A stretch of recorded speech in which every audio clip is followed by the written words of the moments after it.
Bien, donc aujourd'hui, on va voir le dernier sujet qu'on va aborder ensemble là, sur l'analyse des réseaux complexes. C'est un des sujets les plus importants.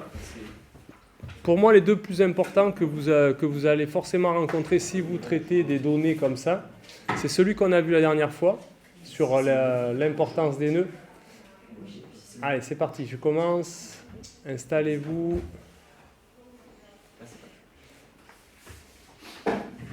Donc celui qu'on a vu la dernière fois sur comment trouver les nœuds importants dans le réseau et celui qu'on voit aujourd'hui sur détecter les communautés dans le réseau. Donc les communautés, c'est quoi? C'est des groupes de nœuds qui...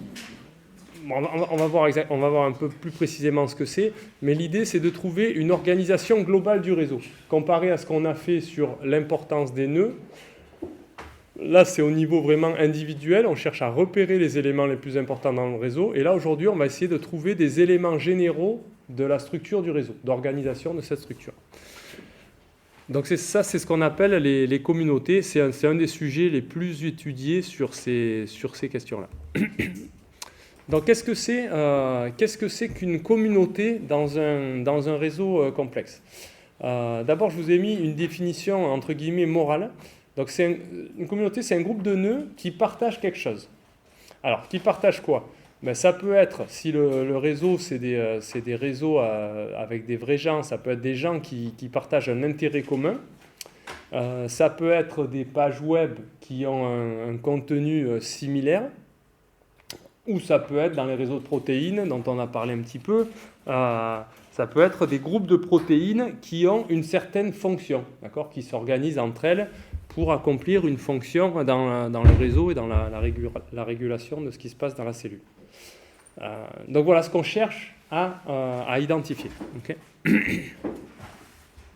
Et bien sûr, elles partagent quelque chose, mais elles ne partagent pas exactement n'importe quoi. Elles partagent ces nœuds. Ils partagent quelque chose qui les fait être en relation dans le réseau.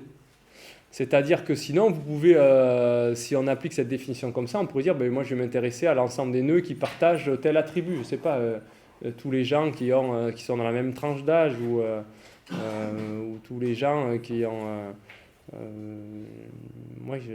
une caractéristique donnée. Ça c'est pas une communauté pour autant. Une communauté, c'est quelque chose qui fait que ces nœuds sont en relation. Donc les gens qui sont dans la même tranche d'âge, bon, ils ne sont pas forcément en relation, ou si vous partagez une caractéristique, ça ne veut pas dire forcément que vous êtes en relation dans le réseau.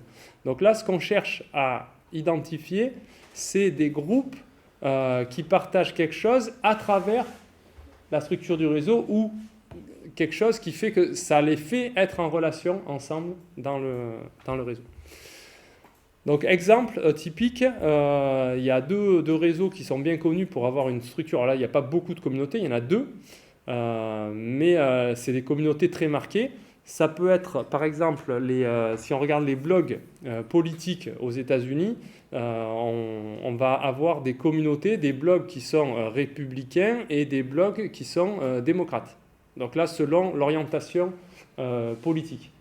Alors on peut se demander, en l'occurrence, est-ce qu'ils forment vraiment une communauté? Ces blogs, ils ne seraient pas forcément obligés d'être reliés plus entre eux dans leur communauté. Ben si, en fait, quand on fait le réseau, on s'aperçoit qu'il y a une séparation nette entre la partie démocrate et la partie républicaine. Alors je ne sais plus quelle couleur et quelle couleur. Le bleu, c'est républicain, hein, je crois.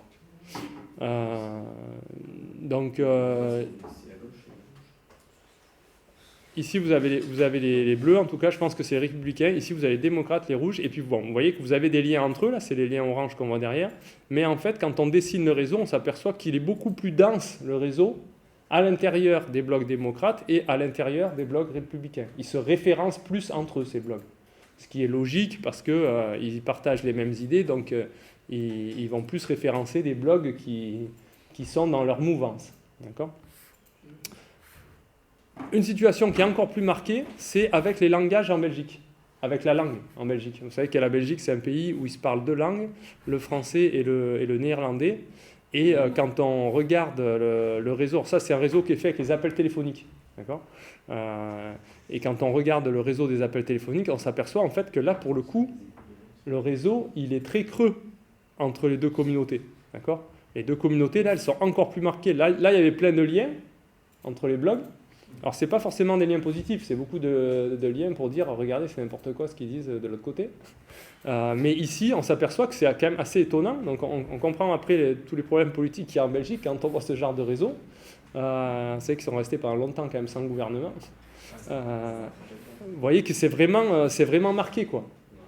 Donc en fait, soit vous êtes dans le groupe néerlandophone, soit vous êtes dans le groupe francophone, et il y a très peu d'appels téléphoniques entre les deux. Ouais, d'un côté néerlandophone et d'un côté francophone. Voilà. Donc nous, c'est ça le genre de choses qu'on cherche à mettre en œuvre, qu'on cherche à voir et à retrouver dans la structure du réseau. Alors ce n'est pas toujours des situations aussi marquées que ça. Là, c'est avec deux communautés, mais nous, on va chercher des partitions en plusieurs communautés, en plusieurs groupes, pas forcément deux, et ça va être des choses moins bipolaires. Okay. Donc, qu'est-ce que c'est une communauté ? Du coup, on est un peu toujours sur notre fin, parce que ça ne fait pas une définition mathématique, ça. De dire c'est un groupe de nœuds qui partagent quelque chose, il faudrait dire quoi ? Il faudrait dire qu'est-ce que ça veut dire partager ? En fait, si on part sur cette définition-là, c'est parce qu'il n'y a pas nécessairement de définition mathématique qui fait l'unanimité. Et comme je vous ai dit souvent, on va le voir dans ce cours, pas comme je vous dis souvent, mais je vous l'ai dit déjà une fois, je me rappelle, dans le cours, dire qu'il n'y a pas de définition ou qu'il y en a plusieurs, en fait, c'est la même chose. C'est-à-dire que bien souvent, quand il y a plusieurs définitions, c'est parce qu'il n'y en a pas une qui est entièrement satisfaisante. Donc là, on va voir plusieurs façons aujourd'hui de formaliser ce qu'est une communauté. Mais nous, comme on l'a fait depuis le début, on s'intéresse aux aspects structurels dans le réseau, d'accord ? À la structure des relations entre les nœuds. Donc pour nous, ce qu'on va chercher à capturer, c'est de trouver des groupes de nœuds qui sont fortement connectés entre eux. Les nœuds dans un groupe ont beaucoup de liaisons entre eux, et le groupe a peu de liaisons vers le reste du réseau. D'accord ? Il reste à dire qu'est-ce que ça veut dire avoir beaucoup de liaisons à l'intérieur et peu de liaisons à l'extérieur. Comment est-ce qu'on mesure ça ? Donc une façon de dire, c'est qu'on aimerait trouver une partition du réseau telle que la densité à l'intérieur des communautés, elle soit beaucoup plus importante que la densité globale du réseau. D'accord ?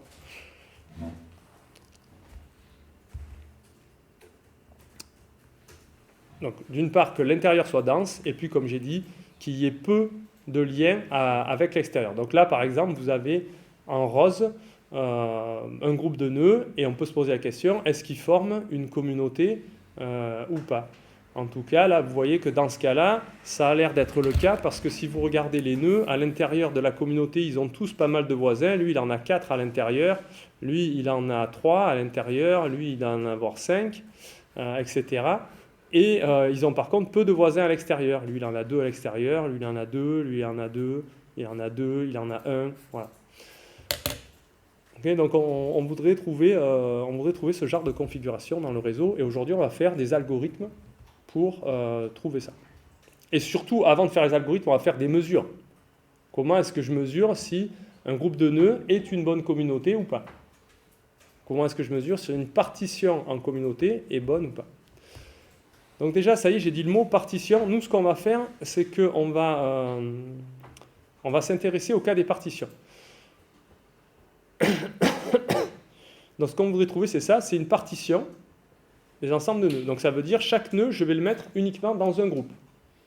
Et je veux que mes groupes vérifient ce que j'ai dit précédemment, qu'ils soient denses à l'intérieur et qu'ils aient peu de connexions entre eux. Okay. Donc ça, c'est une façon de faire, de chercher des partitions. C'est ce dont on va parler aujourd'hui. Mais il n'y a pas que ça. On peut relâcher les contraintes et on peut dire, on va faire des communautés qui sont ce qu'on appelle recouvrantes. C'est-à-dire qu'on va autoriser un nœud à appartenir à plusieurs communautés. Par exemple, ici, là, dans la communauté verte, vous pouvez voir que la communauté verte et la communauté jaune, ils partagent ces 2 nœuds. Pardon, ces 3 nœuds. Il y en a 3. La communauté verte et la communauté rose partagent ce nœud-là. Okay. Donc on peut chercher des choses qui ne sont pas exactement des partitions, où on autorise une intersection non vide entre les sacs de nœuds qu'on fait. Pourquoi est-ce que cette définition, j'en parle? Parce qu'évidemment, elle est plus réaliste. Par exemple, si vous considérez un réseau social, les groupes auxquels vous appartenez dans un réseau social, vous pouvez appartenir à plusieurs groupes, qu'ils soient des groupes déclarés ou pas déclarés, parce que vous avez vos liens qui viennent de vos études, par exemple, vous avez vos liens familiaux, donc vous allez appartenir au groupe des étudiants de la promotion. Ça sera sûrement une bonne communauté, il y aura plus de liens entre eux que ce que vous en avez avec les gens qui sont dans d'autres formations. Vous avez aussi plus de liens avec votre famille, vous pouvez avoir des liens qui sont liés, je ne sais pas, si vous êtes dans un club de foot ou de ce que vous voulez. Donc a priori, un nœud, il n'a pas de raison d'appartenir à une seule communauté dans un réseau. C'est pour ça que souvent les gens s'intéressent aussi à la question de trouver des communautés qui sont recouvrantes, qui autorisent les nœuds à être dans plusieurs communautés. Le problème, et c'est un peu pour ça qu'on ne va pas en parler, c'est que quand on cherche à faire ça, il se pose de suite des problèmes d'un point de vue mathématique quand on cherche à identifier ça. C'est-à-dire que si vous autorisez les communautés à se recouvrir, il faut être capable de séparer les communautés. Par exemple, disons que je fais des communautés recouvrantes. J'ai trouvé, moi, j'ai un algo, j'ai une mesure, j'ai un algo, et je trouve que voilà une première communauté, et puis voilà une deuxième communauté. Est-ce qu'elles sont vraiment différentes?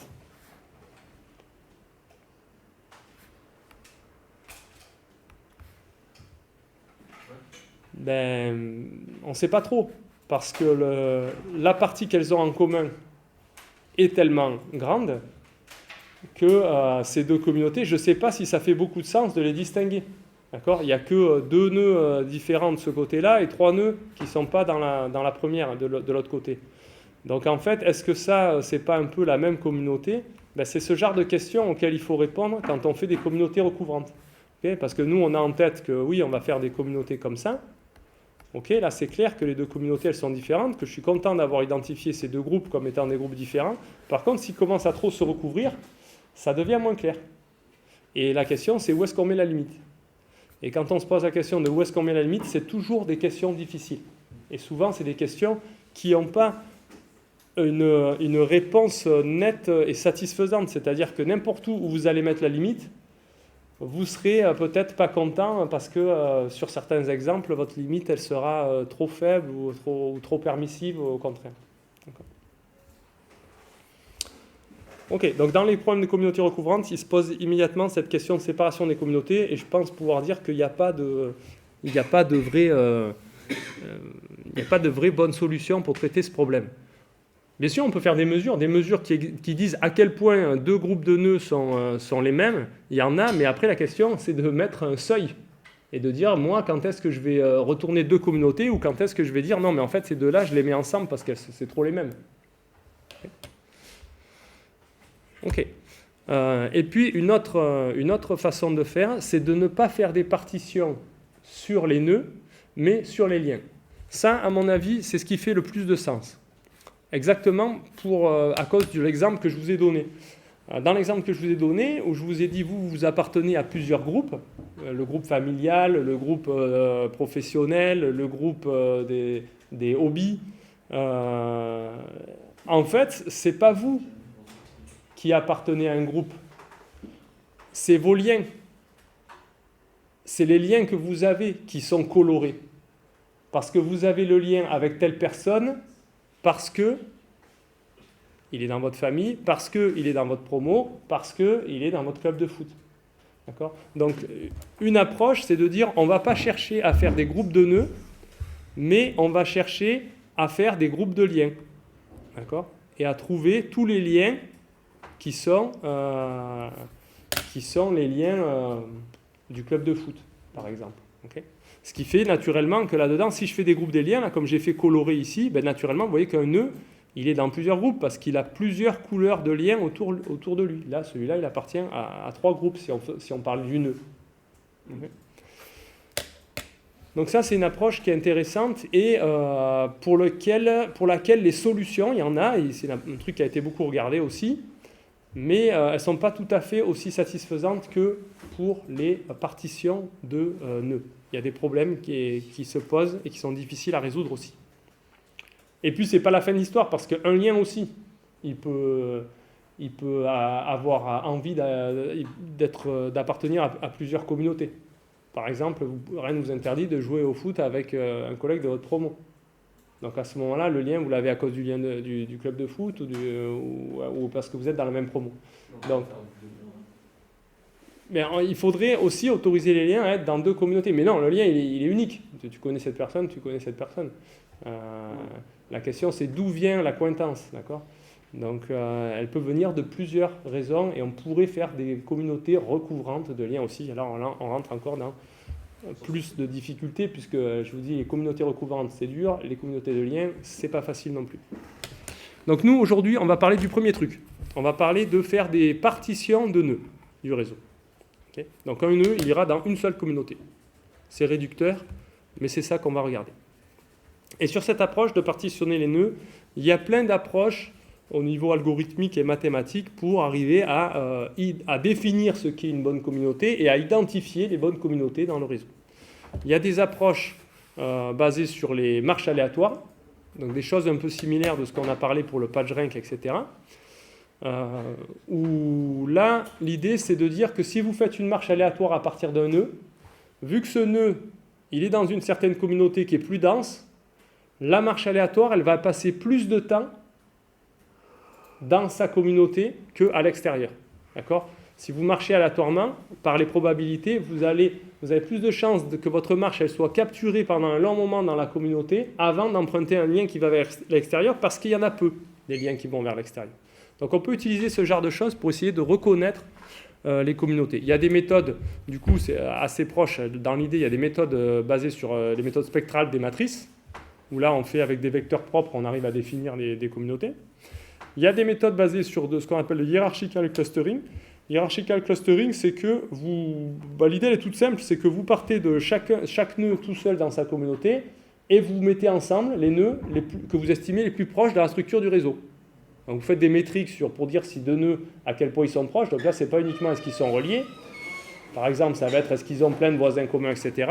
Et vous mettez ensemble ceux qui sont les plus proches. Et vous faites grossir comme ça vos communautés en faisant des unions. C'est vraiment de l'union fine. Et puis, il y a les 2 dernières approches dont on va parler aujourd'hui. Les approches divisives. Alors ça, c'est l'inverse. C'est-à-dire qu'au lieu de partir des nœuds isolés et de les mettre ensemble quand on estime qu'ils sont fortement reliés, on va partir des nœuds tous ensemble et on va déconstruire le réseau. Dans ce qu'on va faire, nous, on va enlever des liens jusqu'à ce que le réseau se sépare. Et on va faire ça plusieurs fois. Et les morceaux qu'on va trouver lors de la séparation du réseau, on va dire c'est ça les communautés. C'est les morceaux qui ont été le plus robustes à ce procédé de enlever des liens jusqu'à séparer des parties. Donc séparer, je veux dire faire des composantes connexes. Okay ? J'enlève des liens et quand je vois apparaître une composante connexe, je dis c'est une communauté. En gros, c'est ça l'idée. Et puis enfin, on parlera de la dernière approche qui est celle basée sur l'algorithme de Louvain. Leiden, c'est une amélioration de l'algorithme de Louvain et on verra comment ça marche. La méthode de Louvain, c'est la méthode pour les communautés. Okay. C'est le standard pour calculer les communautés dans un réseau. On va voir pourquoi, parce que cette méthode, elle est à la fois satisfaisante d'un point de vue de la qualité des résultats et elle est très efficace algorithmiquement. On peut calculer des communautés sur des réseaux qui ont des milliards de liens, si on a un petit peu de puissance de calcul. Voilà, ouais, même, et puis du coup, c'est devenu hégémonique. C'est-à-dire que maintenant, il n'y a personne qui peut vraiment se comparer à cette méthode. C'est pour ça que le seul truc un peu marquant dans les dernières années qui s'est passé, c'est qu'il y a une amélioration qui a été proposée selon moi, qui n'est pas incroyable, l'amélioration, mais qui n'est pas triviale non plus, qui est intéressante. Mais en fait, l'amélioration, elle reprend exactement la méthode de Louvain et elle améliore 2 petits trucs dedans pour pallier à des points faibles connus de la méthode de Louvain. Mais elle se base quand même vraiment sur l'architecture de la méthode qui est faite dans Louvain. Donc nous, on va essayer de parler de ces 2 trucs-là, méthode divisive et l'algorithme de Louvain. Donc les méthodes divisives, c'est principalement l'algorithme de Girvan et Newman en 2002, où l'idée justement, qui est assez jolie, c'est de dire, pour identifier les communautés, on va plutôt identifier les liens intercommunautaires. Je vais essayer de repérer ces liens et de les enlever. Et regardez, si j'arrive à trouver ces liens-là et que je les enlève, ce qui me reste, ce que je vois apparaître comme composante connexe dans le graphe, c'est exactement ce que je cherchais à identifier comme communauté. Si vous enlevez tous ces liens-là dans le réseau, ce qui reste, c'est chaque patate rose est une composante connexe. Donc l'idée, c'est ça, c'est de dire, est-ce que je ne serais pas capable plus facilement de repérer les liens qui sont entre 2 communautés. Est-ce que vous avez une idée, vous, de comment repérer les liens qui seraient les liens entre 2 communautés? Parfois, d'ailleurs, c'est relié à la question de ce qu'on appelle les liens faibles dans les réseaux.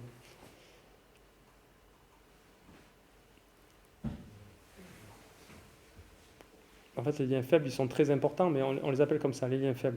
Comment est-ce que vous pourriez repérer des liens qui sont entre 2 communautés? Qu'est-ce qu'ils ont comme caractéristique, ces liens, à votre avis? Si vous deviez faire une méthode pour ça, ou vous basez sur une mesure, qu'est-ce que vous proposeriez comme mesure pour repérer ces liens-là? Oui? Si à partir d'un sommet, on peut atteindre le sommet en très peu d'arêtes. Alors, peut-être. Mais là, tu me parles de sommet. Moi, ce qui m'intéresse, du coup, c'est savoir un lien donné. Est-ce que tu es capable de mettre un score dessus ou de dire est-ce qu'il est entre 2 trucs? Donc, et puis, dans ce que tu dis, j'ai l'impression que c'est justement, ça va dépendre de quel sommet tu pars, etc. Donc, pour un lien donné, si par exemple, je m'intéresse à ce lien-là, est-ce qu'on arriverait à dire ce lien-là, oui, il a de grandes chances d'être pas dans une communauté, mais entre 2 communautés? Sur quoi on pourrait se baser pour dire ça? C'est proche dans l'idée, c'est vraiment proche, mais il faudrait la formaliser un peu plus précisément et plus liée à ce lien-là. Qu'est-ce que je pourrais calculer pour ce lien qui me donnerait une bonne indication de savoir s'il est entre 2 communautés ou s'il est à l'intérieur d'une communauté? Avec des histoires de chemin. C'est une bonne idée, les histoires de chemin. C'est ce que je vais vous proposer, c'est ce qui est fait par Girvan et Newman.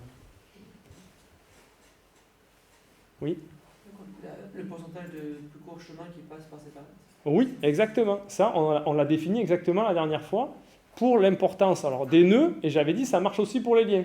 Ce qu'on avait fait, c'est qu'on avait calculé pour un nœud donné, pour chaque paire des autres nœuds, on avait calculé le pourcentage de plus courts chemins qui passent par ce nœud-là. D'accord? Et on avait dit on peut faire pareil pour un lien. Pour un lien donné, je peux calculer le pourcentage de plus courts chemins qui passe sur ce lien. Donc là, on peut faire ça.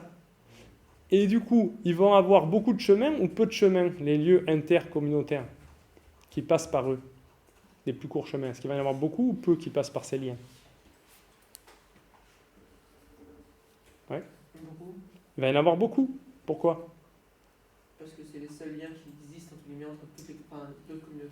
Exactement, parce que c'est les ponts entre des grosses parties du réseau. D'accord? Donc, si vous voulez vous balader dans la communauté, si vous allez de là à là, par exemple, ok, vous allez passer par là, vous allez utiliser un peu tous les liens de la communauté pour faire les voyages à l'intérieur de la communauté. Mais si vous voulez aller de la communauté A à la communauté B, à peu près pour tous les couples de A et pour tous les couples de B, très certainement, le plus court, à un moment donné, ça sera de passer par ce lien. Parce qu'il n'y a pas milliard de solutions pour aller de A à B. Sinon, il faut passer par là. Il y a peut-être des chemins qui sont comme ça, j'en sais rien, qui sont plus courts. Mais là, on voit bien que non, parce que lui, il fait un plus court chemin entre les 2.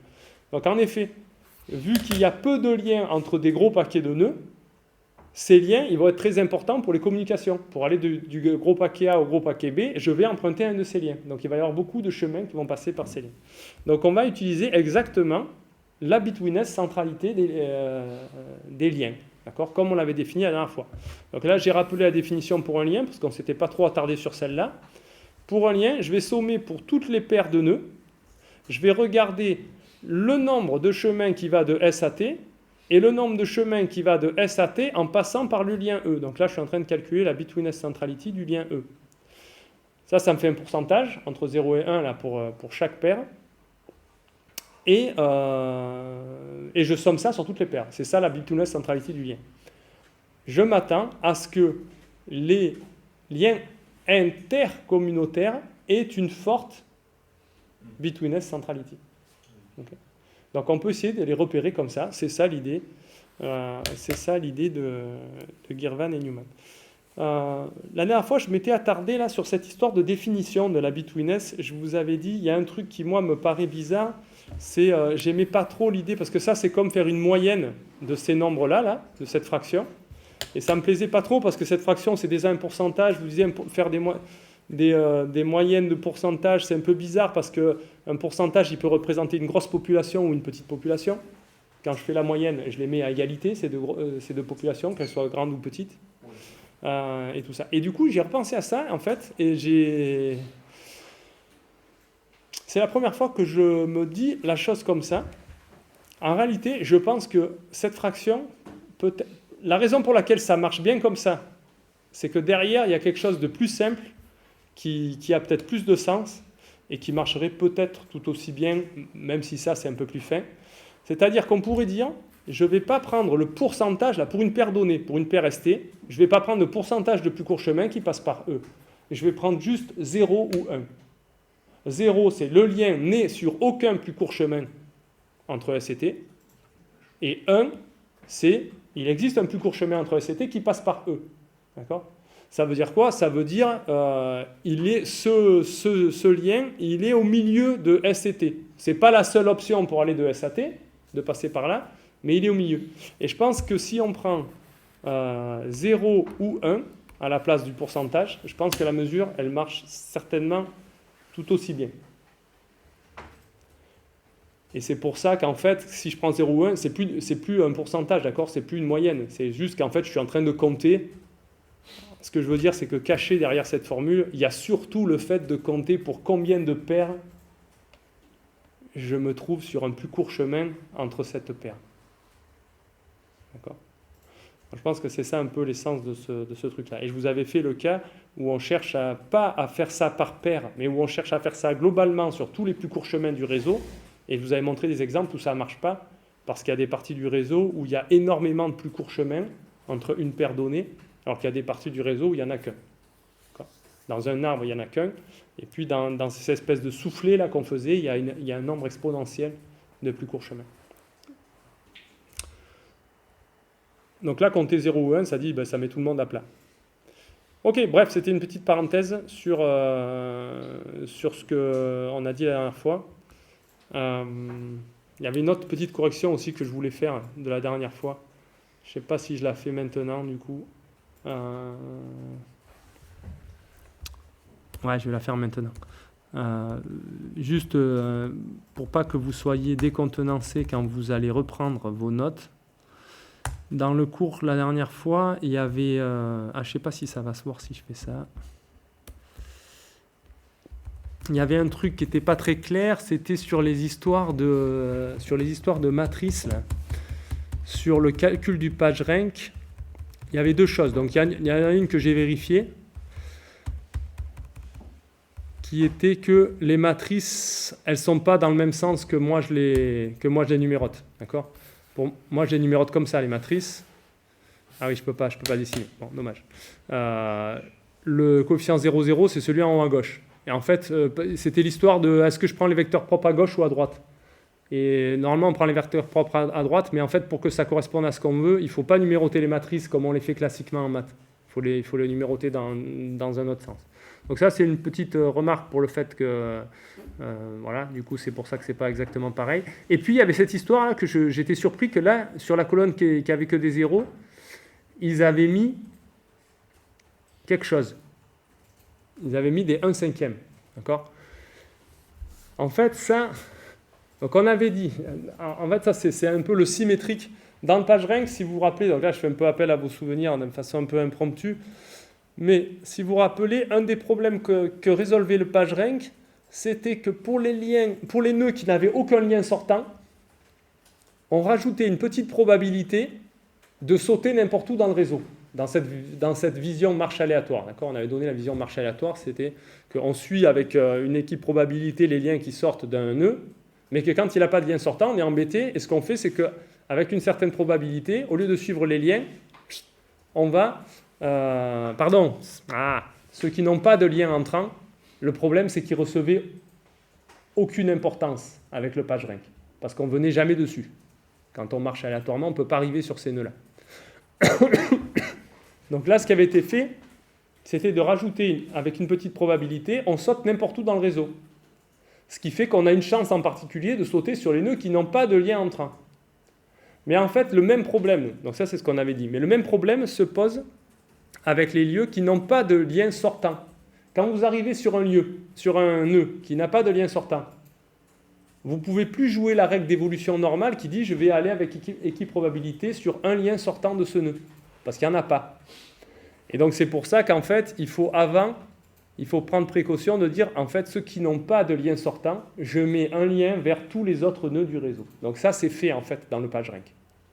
On met un lien vers tous les autres nœuds du réseau et avec équipe probabilité, on va sur n'importe quel nœud. Donc en fait, on a non seulement une chance d'arriver sur un nœud qui n'a pas de lien entrant, mais on n'est aussi pas bloqué sur les nœuds sortants. Quand on arrive sur un nœud sortant, on va vers n'importe quel nœud, autre nœud du réseau, avec équipe probabilité. Une autre chose que je ne vous avais pas dite la dernière fois sur ça, c'était que dans la vision marche aléatoire, en fait, donc on avait dit c'est pas exactement une marche aléatoire, c'est une marche aléatoire avec restart. C'est-à-dire le restart, c'est quand je saute n'importe où dans le réseau. Parce que la marche aléatoire, normalement, elle suit les liens du réseau. Okay, de façon aléatoire, mais elle suit les liens du réseau. Ça, c'est ce que vous faites quand vous naviguez sur le web. Parce que cette mesure, elle a quand même été faite pour le web au départ. Ça, c'est ce que vous faites quand vous naviguez sur le web. Vous cliquez sur un lien, vous allez sur une page, vous lisez la page, vous recliquez sur un autre lien, vous allez sur une autre page, etc. Et qu'est-ce que c'est le fait de sauter sur n'importe quel autre lien du réseau, le restart? Ça correspond à quoi? Ça correspond à l'idée que justement, vous n'allez pas indéfiniment suivre des liens. À un moment donné, vous ouvrez une nouvelle fenêtre et vous tapez dans Google un autre truc et vous commencez sur une autre page. Donc en fait, ce qui est assez rigolo, c'est que la marche aléatoire avec restart, elle colle quand même très fort. Je pense qu'elle a été pensée comme ça, qu'elle a été un peu conçue comme ça, même si j'en suis pas sûr. Je pense qu'elle a plus été conçue pour résoudre les problèmes mathématiques. Mais au final, elle correspond énormément au comportement d'un surfeur sur le web. Parce qu'un surfeur, il fait ça. Il suit les liens. Et puis de temps en temps, il repart d'un autre endroit qui n'a rien à voir avec là où il en était. D'accord ? Il a suivi quelques liens et puis il repart d'un autre endroit. Donc ça, c'est exactement le comportement de la marche aléatoire qui est derrière ce calcul spectral de la matrice. Donc ça, c'est assez rigolo de noter ça. Ok, c'était un aparté et une petite correction du coup de pourquoi c'est comme ça dans le PageRank. Revenons à nos moutons. Donc nous, on est content parce qu'on a une mesure pour apprécier si un lien est intercommunautaire plutôt que intracommunautaire. Ben super, du coup on va prendre ça. On va dire ceux qui ont forte betweenness, c'est ceux qui sont sur une grande proportion de chemins, et ceux-là, ben, c'est parce qu'ils sont ces liens sont entre deux communautés. Et on y va, on fait ça. Donc c'est quoi l'algo de Girvan et Newman? Je calcule la betweenness centrality pour tous les liens du réseau. Je les classe par betweenness du plus haut au plus bas. Et je les enlève un par un du réseau. D'accord ? Je mets à jour les composantes connexes qu'il y a dans le réseau quand je fais ça, quand j'enlève les liens. Et puis, à un moment donné, je m'arrête. Alors la question c'est, quand est-ce que je m'arrête? En fait, l'algo il ne s'arrête pas. Il fait ça jusqu'à avoir isolé tous les nœuds du réseau. Et elle est où la partition en communauté? C'est vous qui la choisissez. Ce qu'on obtient, le résultat de cet algo, ce n'est pas une partition, mais c'est ce qu'on appelle un dendrogramme. Donc le dendrogramme, qu'est-ce que c'est? Donc quand on part d'en haut, là, c'est qu'on a encore tous les nœuds du réseau. Okay. Et ici, à chaque fois, là, quand j'ai un truc comme ça, là, c'est que j'ai eu une séparation. Donc j'enlève des liens. J'enlève les liens de betweenness la plus forte, etc. J'en enlève plusieurs. Au bout d'un moment, paf, ça pète. Le réseau se casse en deux. Cette partie-là et cette partie-là. Et moi, je continue à enlever des liens. Ceux de betweenness le plus élevé. Et au bout d'un moment, ça repète. Alors peut-être ça pète d'abord, là, ici, ça pète d'abord de ce côté. Paf, ça casse en deux. Cette partie-là et cette partie-là. Je continue à enlever des liens. Cette fois, ça pète de ce côté. Paf. Alors là, c'est une petite partie. Il y a lui qui devient isolé, et puis j'ai encore cette grosse partie. Et je continue à enlever des liens. Et au bout d'un moment, paf, ça recasse. Ça me casse ici. Ça sépare ça avec ça, etc. Ok ? Et du coup, ça donne cette figure arborescente de décomposition du réseau avec toutes les cassures. Ça fait un arbre. Pourquoi est-ce que cet arbre, il est binaire ? Vous qui avez fait des études. Maintenant, vous devez le savoir. Pourquoi est-ce que cet arbre, il est binaire ? Pourquoi chaque fois, j'ai que 2 fils ? Pourquoi je n'en ai pas 3 des fois, quand ça casse ? Pour le casser en 3 morceaux. Pourquoi est-ce que c'est toujours binaire ? Pourquoi est-ce que quand ça casse, que j'enlève des liens, ça casse toujours en 2 morceaux ? Oui ? Parce que les liens sont connectés à 2 nœuds. Oui, c'est parce que, c'est ce qu'on avait vu quand on a fait tous les trucs dans le cours d'avant. Ceux qui étaient là au cours d'avant, on avait fait les trucs sur la connectivité. C'est parce que quand j'enlève un lien dans un réseau, donc la cassure, elle se passe sur un lien. J'enlève des liens, soit il ne se passe rien et je continue à en enlever, soit au bout d'un moment, j'en enlève un et ça casse. Quand vous enlevez un lien dans un réseau, vous ne pouvez que casser le morceau dans lequel était ce lien en 2. Vous ne pouvez pas le casser en 3, justement, parce qu'il y a 2 côtés uniquement au truc. D'accord ? Donc c'est toujours des cassages binaires comme ça. Et ça vous fait cet arbre binaire de décomposition qu'on appelle, c'est un mot particulier, on appelle ça le dendrogramme. Les feuilles, ici, c'est les nœuds du réseau. Okay, ici, il y en a des ronds et des carrés. Et les nœuds internes, c'est les moments où il y a eu cassure. Il y a eu cassure entre ce qui se passe à gauche et ce qui se passe à droite. Ok, mais vous obtenez voilà, un truc de décomposition comme ça. Alors, où sont les communautés là-dedans ? Elles sont où vous voulez. En gros, vous, ce que vous faites, c'est que vous choisissez un niveau auquel vous allez lire le truc. D'accord ? Donc vous dites, voilà, je coupe comme ça. Donc là, ici, quand je coupe comme ça, mes groupes, c'est ça, ça, tout cela, ils sont ensemble. Lui, il a l'air d'être tout seul. Lui, il est tout seul, il est tout seul, il est tout seul. Ces deux-là, ils sont ensemble. Lui, il est tout seul, il est tout seul. Vous voyez, ça vous définit une coupure du réseau. Si vous choisissez un niveau dans l'arbre auquel couper, ça vous définit l'état du réseau quand vous avez enlevé tous les liens que vous avez enlevés pour arriver jusqu'à là. Et ça vous fait une partition. Et vous pouvez choisir quelle est la partition qui vous plaît le mieux, éventuellement avec une mesure ou pas. Ou au petit bonheur la chance. On pif. Du coup là, cet exemple, c'est un exemple joué le plus utilisé dans les histoires d'analyse de communauté. C'est ce qu'on appelle le réseau de Zacharie. Zacharie, c'était le Zacharie Karaté Club. C'est un club de karaté qui à un moment donné a fait scission. Ils se sont séparés en 2. Ils ont fait 2 clubs. Okay. Et pourquoi ils ont fait 2 clubs ? Justement, parce qu'ils ne se sont pas entendus. Et ce qui est intéressant, c'est que c'est un exemple classique, parce qu'il n'est pas trop gros, c'est facile à calculer dessus. C'est un exemple classique de voir si on retrouve les 2 clubs qui ont été formés. Et les méthodes de communauté se comparent toujours, à savoir est-ce que sur le réseau Zacharie, je vais retrouver les 2 communautés qui se sont séparées dans le réseau. Ce n'est pas tout à fait évident, parce que vous voyez que le réseau, ce n'est pas 100% évident son organisation à première vue. Il y a des parties un petit peu excentrées dans le réseau, comme celle-là et celle-là, mais le milieu est quand même bien entremêlé. Et donc, par exemple, vous voyez qu'avec cette méthode, si je regarde la première cassure, je retrouve presque exactement la partition du club qui a eu lieu. Il n'y en a qu'un qui n'est pas du bon côté, c'est lui. Donc lui, on peut dire c'est sûrement un traître. Donc ça peut pointer des choses intéressantes aussi, de voir la différence à ce qui s'est passé. C'est le 3. C'est qui le 3 ? Ah, il est là, ben ouais, le 3, voilà. Ben, lui, c'est pas trop un traître, c'est que juste que lui, il a fallu qu'il choisisse un côté parce qu'il était très bien connecté aux deux côtés. Et quand ça a pété, ben, il pouvait aller de l'un ou de l'autre.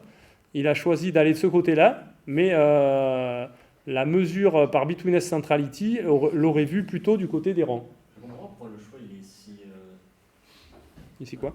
Pourquoi son plus petit groupe c'est avec 29 et pas par exemple avec 10 Pourquoi c'est avec... Il est où le 29 ? Son lien le plus proche c'est celui qui est juste à côté. Parce que si on coupe assez de liens pour arriver à cet endroit-là. Attends, je vois pas le 29 déjà, on va discuter en regardant. Il est à gauche du 3. Ah, ici là. Oui.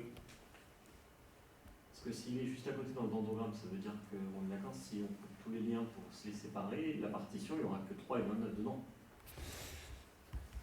C'est ça que tu veux dire d'être à côté, non Non, en fait, pas vraiment, parce que pour arriver à les séparer, il faut arriver jusque-là. Ouais. Donc en fait, quand on est là, tout le monde a été séparé. C'est ça, donc avant, ils restent ensemble. Avant, ils restent ensemble. Et pourquoi c'est avec lui et pas plutôt avec 10 ou avec 9 qui est aussi... Avec 10 ou avec 9 Ils sont aussi en lien direct avec 3. Ils sont en lien direct, mais ça suffit pas le lien direct, d'accord ? Justement, c'est quand même la méthode, elle dit plus que ça. Elle attribue une force au lien beaucoup plus que juste dire est-ce qu'ils sont reliés ou pas. Donc je suis pas capable moi non plus d'expliquer pourquoi c'est celui-là le dernier avec lequel il va être. Mais à la limite, je sais pas si c'est très significatif le dernier avec lequel il va être. Parce que quand on est là, de toute façon, le réseau il a complètement explosé. Donc toi, la structure communautaire que tu cherches, elle est à retrouver bien avant. Tu ne veux pas en arriver jusqu'à un tel état de décomposition du réseau. Donc à la limite, c'est un peu anecdotique peut-être, l'état dans lequel on finit. Peut-être pas, par exemple, peut-être que pour ceux-là, c'est significatif. Tu vois, ceux-là, il reste un groupe un peu bien formé jusqu'à tard. 33, 34, 30 et 24. 33, 34, 30... et 24. Ouais, tu vois, ces quatre-là, là, en effet, ces quatre-là, ils sont bien densément reliés entre eux. Il y a presque toutes les arêtes. Okay. Donc eux, ils pètent plus tard. Mais là, les autres, je pense que c'est pas trop significatif. Par contre, ce qui est significatif, c'est que lui, c'est assez étonnant qu'il se soit retrouvé de l'autre côté. Enfin, lui, il est vraiment à la frontière. Voilà. Bon. Ok. Donc cette méthode que je vous ai présentée, là, c'est une des méthodes classiques. Comme je vous l'ai présentée là, elle ne marche pas du tout. N'essayez pas de le faire, ça ne va pas du tout donner ça. Et là, ça me ferait plaisir si vous arriviez à voir pourquoi elle ne marche pas du tout. Je vais changer un tout petit truc qui fait qu'elle va marcher très bien, qu'elle va donner ce genre de résultat. Mais il y a une chose que je n'ai pas dite et qui est très importante à faire. Donc dans l'algo tel que je l'ai décrit, ça ne marcherait pas de faire comme ça. Il manque une chose là-dedans. Et malheureusement, d'ailleurs, ça va faire exploser la complexité de l'algo. Ouais. Il faut recalculer la Betweenness à chaque fois. Oui, superbe. Il faut recalculer la Betweenness à chaque fois. À chaque fois que tu enlèves un lien, il faut recalculer la Betweenness. Pourquoi ? Est-ce que tu as l'intuition, du coup, derrière, de pourquoi il faut faire ça ? Je pense qu'elle change, mais après, parce que ça va avoir une influence sur, sur le reste. Si on enlève un lien, on enlève une casse, on va dire que c'est une communauté, mais après, les autres sous-communautés vont être séparées, peut-être aussi. Ça, je ne sais pas, mais tu as raison. Bon, déjà, tu as raison, d'un point de vue formel, elle change. Donc, peut-être qu'elle est plus bonne. C'est-à-dire que quand j'enlève, par exemple, je ne sais pas moi, disons que j'enlève ce lien, que c'est un lien de forte Betweenness, j'enlève ce lien. Il faut recalculer la Betweenness pour ces deux-là. Parce qu'en fait, qu'est-ce qui peut se passer ? Il peut se passer que un lien intercommunautaire est éclipsé par un autre. Imaginez, par exemple, je ne sais pas, quelque chose un peu comme ça. Vous avez, je sais pas, je fais un truc, je ne suis pas sûr que ce soit exactement bien, vous voyez, mais vous avez un lien comme ça, par exemple. Peut-être que, alors c'est peut-être pas génial, j'en sais rien, mais peut-être que celui-là, il va être de plus forte Betweenness que ces deux-là, d'accord ? Et peut-être même, en fait, qui va lui piquer, c'est ça le problème. C'est qu'en fait, peut-être, il va leur piquer une très grande partie des plus courts chemins à ces liens. Alors là, c'est peut-être pas d'ailleurs la meilleure situation. On peut imaginer un lien, je sais pas moi, qui est plus comme ça, plus dans une partie reculée du truc. En fait, peut-être la plupart des chemins, pour aller de là à là, vont passer par là. Et du coup, presque pas vont passer par là. Il n'y a que les chemins locaux pour aller de là à là, peut-être qu'ils vont tirer avantage de ce lien-là, alors que pour les autres, il vaut mieux passer par le milieu, etc. Du coup, ça veut dire quoi? Ça veut dire que lui, il peut avoir très forte betweenness, et eux, ils peuvent avoir très faible betweenness, parce qu'ils se sont tout fait voler les chemins par celui-là. Donc, quand on enlève celui-là, si on ne recalcule pas la betweenness, quand vous l'enlevez, si vous recalculez, ben, eux, ils vont devenir importants. Parce qu'il n'y a plus ce truc-là. Donc, tous les chemins qui passaient par là, ils n'existent plus. Et maintenant, ces liens-là vont devenir importants. Ces liens intercommunautaires. Là. Mais si vous ne le faites pas, vu qu'ils s'étaient fait toutes voler leur importance par le lien-là, peut-être, en vrai, leur betweenness, elle n'est pas beaucoup plus élevée qu'un lien intracommunautaire. Donc, c'est pour ça qu'à chaque fois qu'on enlève un lien, il faut recalculer la betweenness pour que le bénéfice de ce lien qui n'existe plus se reporte sur les autres liens intracommunautaires. Et du coup, là, on va dire, ah ben ok, le plus important maintenant, c'est celui-là, je l'enlève. Et quand on recalcule, ben lui, il va être vachement important, c'est le seul lien entre les deux. D'accord ? Et donc là, on va retrouver vraiment la structure des liens intercommunautaires comme on l'attend. Et du coup, si on ne le fait pas, ça donne quelque chose de pas terrible. Il faut absolument, à chaque fois que je déconnecte, que j'enlève un lien, il faut que je recalcule la betweenness centrality. Et ça, c'est pas très bon pour la complexité de l'algo, parce que c'est combien la complexité de calcul de la betweenness centrality, vous vous rappelez? C'est NM, ce qui est déjà lourd. Et ici, la boucle, on va la faire combien de fois, là, cette boucle? Ça, c'est une boucle, et on fait ça en boucle sans arrêt.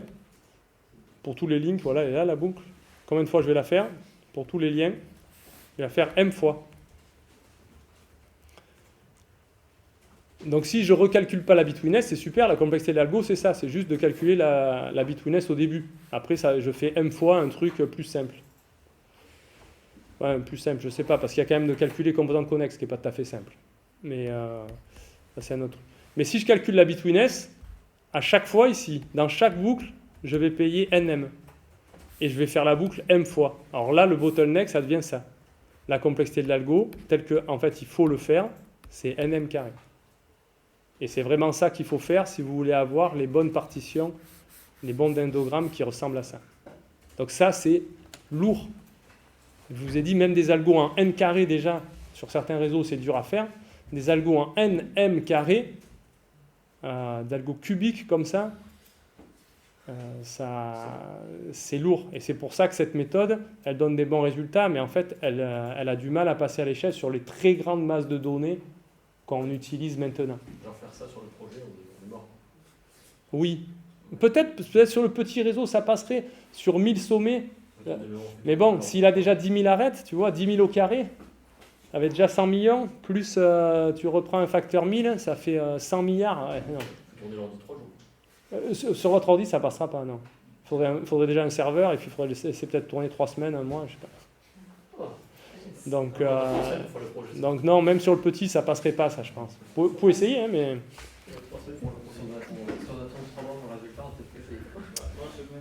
Ouais, moi, je vous ai mis une date limite, donc en effet, il ne faut pas attendre 3 mois pour le résultat. Donc ça, c'est aussi une raison pour laquelle c'est bien si vous commencez à calculer tôt. Mais de toute façon, comme vous calculez sur vos machines, vous n'allez pas pouvoir laisser tourner très longtemps. Donc il faut que vous trouviez des tactiques algorithmiques pour alléger les calculs. Donc voilà, donc la betweenness centrality, la méthode de Girvan-Newman basée sur la betweenness centrality, sa complexité c'est ça, et c'est le principal problème. Mais on oublie, sur des petits réseaux, ça marche, et si tu veux étudier un petit réseau, peut-être la qualité des résultats va t'intéresser avec ce truc-là. Okay. Bon, mais c'est pour ça quand même que l'algo de Louvain, il a largement pris le dessus, parce que lui, il est quasiment linéaire. Pas tout à fait, mais quasiment linéaire. Et du coup, il peut calculer sur des énormes masses de données. Okay. Je sais qu'ils l'ont déjà fait tourner sur des milliards de nœuds. En combien de temps? Ça, je sais pas. Ouais, je pense des trucs comme de cet ordre de grandeur-là, une semaine, 2 semaines sur un serveur, je sais pas.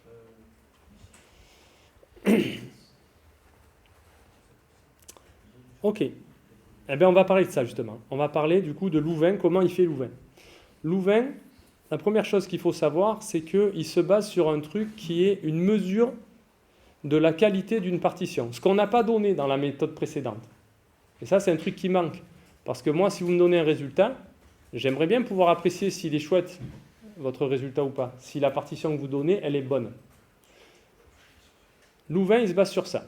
Il prend une fonction de qualité qui dit, pas pour une communauté, encore que peut-être ça peut s'adapter à une communauté, je ne suis pas très sûr, mais qui dit pour une partition des nœuds, est-ce que cette partition, elle est bonne ou pas? Okay. Et l'algo, qu'est-ce qu'il fait? Il cherche à optimiser cette fonction de qualité. C'est une heuristique pour l'optimiser, parce que vraiment l'optimiser telle qu'elle est définie, c'est NP difficile. Nous, on n'a pas le temps de faire tourner les algos exponentiels, surtout sur des milliards de nœuds. Donc il y a une heuristique pour faire ça. Parlons d'abord de cette mesure. Cette mesure, elle s'appelle la modularité. L'idée, c'est la suivante. Nous, ce qu'on voudrait faire, si on reprend l'idée de la définition originelle, là, un peu floue, c'est qu'on voudrait faire des parties denses qui ont peu de liens entre elles. Donc idéalement, ce qu'on voudrait, c'est que dans nos communautés, il y ait le plus possible de liens à l'intérieur et le moins possible de liens à l'extérieur, entre deux communautés. D'accord ? On voudrait trouver une partition qui maximise ça, qui maximise le nombre d'arêtes à l'intérieur, par exemple, moins le nombre d'arêtes à l'extérieur, si je les mets en compétition. Ça serait une traduction naturelle de ça, de je veux le plus possible d'arêtes à l'intérieur et le moins possible à l'extérieur. Je pourrais maximiser intérieur moins extérieur.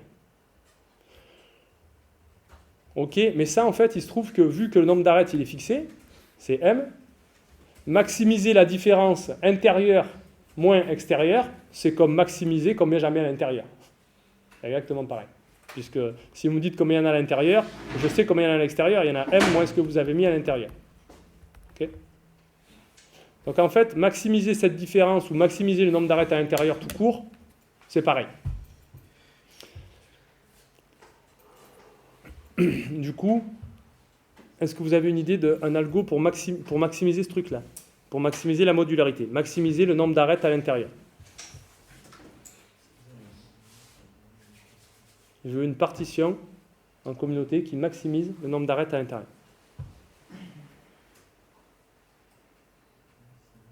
Oui? Je te vois hésiter, mais c'est oui, c'est parce que c'est quand? Vas-y.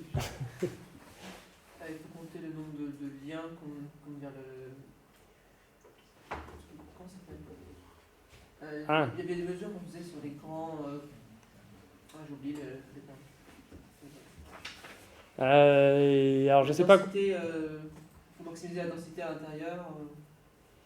Ouais, peut-être, mais en fait, il y a toujours une solution triviale. C'est pour ça que je pensais que tu avais vu qu'il y avait une solution triviale.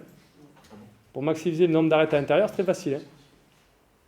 Je vous fais un algo en temps constant pour faire ça.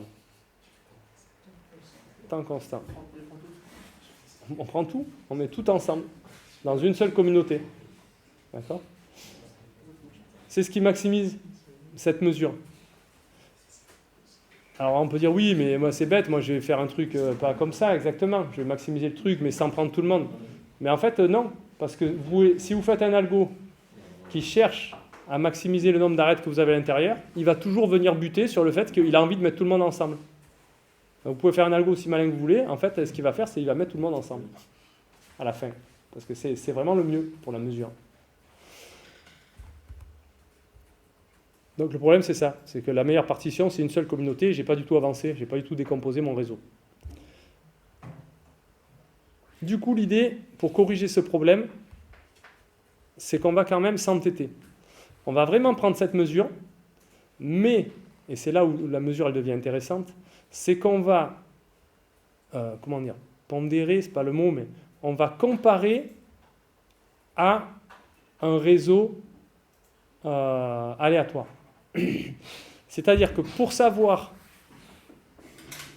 si cette partition-là, elle est bonne, cette idée-là, ça revient à dire, vous ne pouvez pas savoir si elle est bonne, dans l'absolu. Vous pouvez savoir si elle est bonne par rapport à un point de comparaison.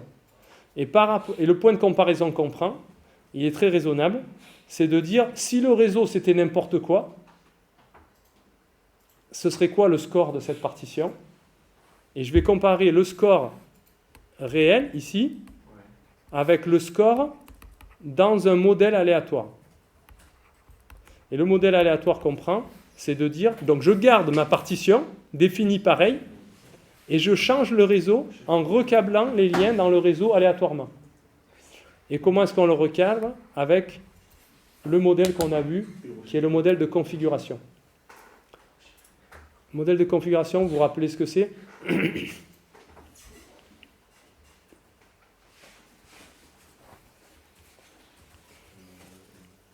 C'est celui qui conserve une chose du réseau, c'est le degré de chaque nœud. Donc chaque nœud ici va garder son degré. Par exemple, lui ici, il avait degré 3, il a encore degré 3. C'est juste que ces liens, c'est ce qu'on faisait avec les demi-liens. Là. On met les demi-liens, on les appareille aléatoirement dans le réseau. Okay. Donc là, je fais un réseau aléatoire comme ça. En recablant, donc je coupe tous les liens, on peut dire. Je coupe tous les liens, je leur laisse chacun leur nombre de demi-liens qu'il faut. Et ensuite, je refais les câblages entre ces demi-liens aléatoirement. Je calcule le score dans ce réseau aléatoire, c'est-à-dire le nombre d'arêtes à l'intérieur.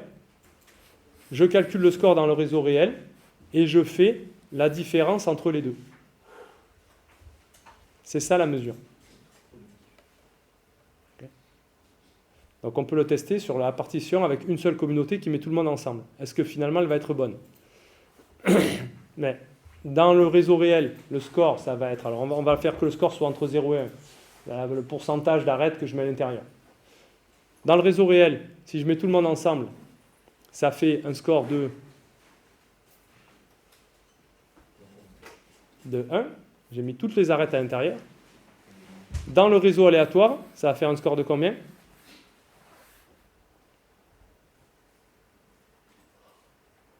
Et de 1 aussi.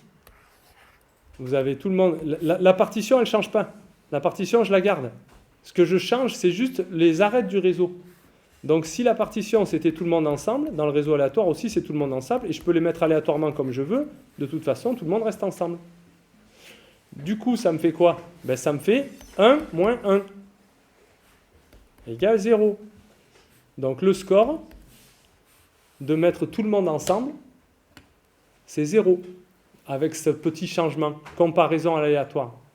Je prends un point de repère et ça me dit que mettre tout le monde ensemble, ok, c'est super pour mettre toutes les arêtes à l'intérieur, mais en fait, c'est pas remarquable.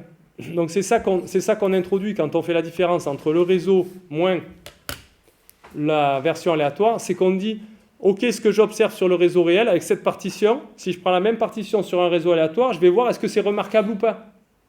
Bon, mais là, celle qui met tout le monde ensemble, elle n'est pas remarquable. Parce qu'elle fait 1 dans le réseau réel, mais elle fait 1 dans le réseau aléatoire aussi. Donc, en fait, elle n'est pas spéciale.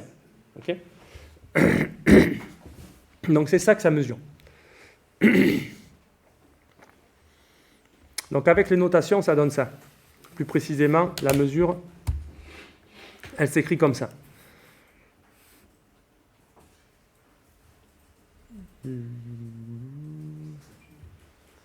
Donc AIJ, comme d'habitude, c'est la matrice d'adjacence. Les C indice I et C indice J, c'est les communautés. Et delta, c'est le symbole de Kronecker. Ça veut dire que delta CI CJ, ça vaut 1 si CI est égal à CJ. Donc là, ça veut dire quoi? Du coup, cette grosse somme un peu bizarre. Ça veut dire que je compte 1 pour l'arête IJ si CI est égal à CJ. Donc ça veut dire si elle est à l'intérieur d'une communauté. Et je compte 0 sinon. Si CI est différent de CJ, ah oui, pardon, j'ai oublié de dire, et 0 sinon. Hein. Le symbole de Kronecker, c'est 1 ou 0. 1 si c'est les mêmes, 0 sinon. Du coup, je compte 1 pour les arêtes à l'intérieur des communautés, je compte 0 pour les arêtes à l'extérieur des communautés. Je somme sur tous les couples IJ, sur toute la matrice. D'accord ? Et je divise du coup par 2m. 2 fois le nombre d'arêtes, parce que là, je vais compter à la fois 1 pour IJ et pour JI. D'accord ? Je divise par 2m. Donc ça me fait quoi ? Ça, c'est exactement le pourcentage d'arêtes à l'intérieur. Et pour comparer à l'aléatoire, je regarde combien il y a d'arêtes à l'intérieur dans le modèle de configuration. Alors, la question, c'est entre I et J, il y en a combien d'arêtes dans le modèle de configuration? Entre un sommet I et un sommet J, un sommet I qui est à degré KI, un sommet J qui est à degré KJ, il y a combien d'arêtes entre I et J? Alors c'est un peu bizarre, il y a peut-être un truc qu'il faut que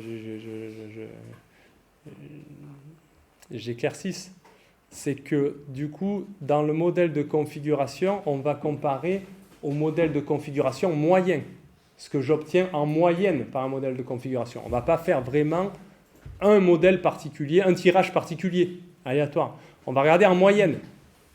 En moyenne, donc nous, ce qui nous intéresse, c'est de savoir en moyenne, j'ai combien d'arêtes à l'intérieur des communautés.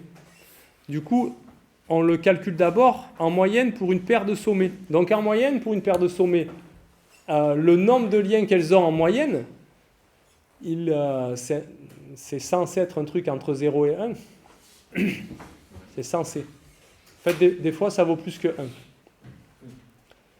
Parce qu'il y a les liens multiples qu'on n'interdit pas dans le modèle de configuration. D'accord ? Si j'ai pas de chance, lui va se relier à lui, et puis lui va se relier à lui. Donc cette moyenne-là, elle peut être plus grande que 1. Bref, j'en ai un qui a degré KI, et j'en ai un qui a degré KJ.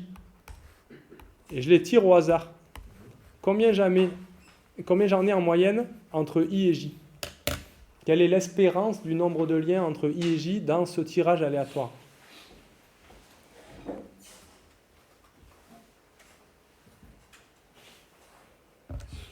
Mais on peut le faire pour chacun. Pour lui, là, pour ce demi-lien. Quelle chance j'ai de le relier à un des KJ demi-liens de J? Je vais tirer un demi-lien parmi combien? Il y a combien de demi-liens? Si je les mets tous ensemble, les sommets, il y a combien de demi-liens en tout dans le réseau? Oui. 2M, exactement. Il y en a 2M. Donc moi, je veux savoir quelle est la probabilité que j'ai tiré un des KJ qui m'intéresse. Ben, c'est KJ sur 2M. La proba que lui va se faire apparier avec un des KJ ici. C'est KJ sur 2M. Mais donc lui, le sommet I, il a cette proba-là pour celui-là, d'être relié à lui. Il a avec cette proba-là, il va être relié à J. Lui, avec cette proba-là, la même, il va être relié à J. Et lui, avec cette proba-là, il va être relié à J. Donc je joue KI fois mon expérience aléatoire. Et à chaque fois, j'ai cette probabilité-là de gagner. Donc quelle est l'espérance du nombre de liens entre lui et lui? Ben, c'est KI fois ça. J'ai joué KI fois un jeu auquel je gagne avec probabilité KJ sur 2M. D'où ce truc-là dans la formule. Ça, c'est l'espérance du nombre de liens entre I et J.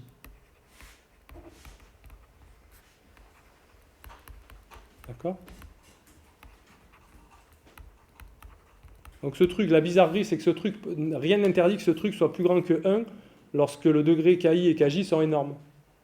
Alors, si par exemple KI c'est proche de n et KJ aussi, ben, ça va me faire des trucs n carré sur 2m, ça va être plus grand que n carré, ça va être plus grand que 2m. Donc voilà. Bon. Mais ça, c'est pas important. Okay. Du coup, ça fait un score. C'est comme, je sais pas si je le dis maintenant ou après. Je vais le dire après. Donc la différence. Ma mesure de qualité du coup de ma partition, c'est la différence entre ce que j'observe dans le réel moins ce que j'aurai dans l'aléatoire. Donc ça se met sous cette forme-là. Okay, c'est ça. Et de façon équivalente, plutôt que sommer sur toutes les paires, on peut le voir comme une somme sur les communautés du nombre d'arêtes à l'intérieur de la communauté moins AC carré, je ne sais plus ce que c'est. AC, je pense que c'est le nombre de sommets dans la communauté. Bon, ça c'est aléatoire. Oublions ce truc-là, pour l'instant.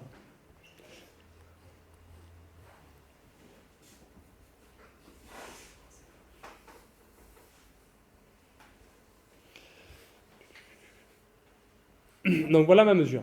C'est ça la mesure qui marche pas mal, et en tout cas qui est à la base de l'algo de Louvain. L'algo de Louvain, il va essayer de maximiser ce truc-là. Donc ça, ce qui est bien, c'est que maintenant, ça vaut 0 pour la partition triviale. Okay, la partition triviale, ça et ça, c'est égal. Ça, malheureusement, comme je vous disais, c'est NP difficile de maximiser cette quantité, donc on va faire une heuristique. L'algo de Louvain, c'est une heuristique pour maximiser ce truc-là. Okay. Là, il y a plein de choses que je voudrais vous dire. Dans quel sens je vous l'ai dit? Ok, on fait ça. Donc cette modularité, là, indépendamment de l'algo de Louvain, c'est un truc super utile de pouvoir apprécier la qualité d'une partition. Par exemple, on pourrait s'en servir dans l'algo précédent pour décider où on va couper. On pourrait choisir l'endroit pour couper qui maximise la modularité.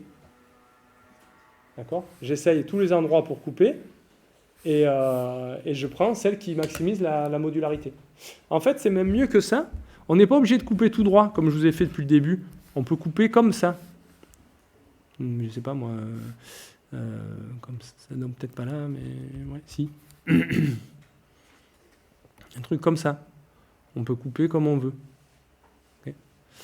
Voilà, je sais pas moi. On est obligé de faire un truc comme ça. Vous pouvez choisir comment vous couper. Donc, autrement dit, d'un point de vue algorithmique, là, si on voulait choisir au mieux la façon dont on coupe, qu'est-ce qu'on ferait? On calculerait la modularité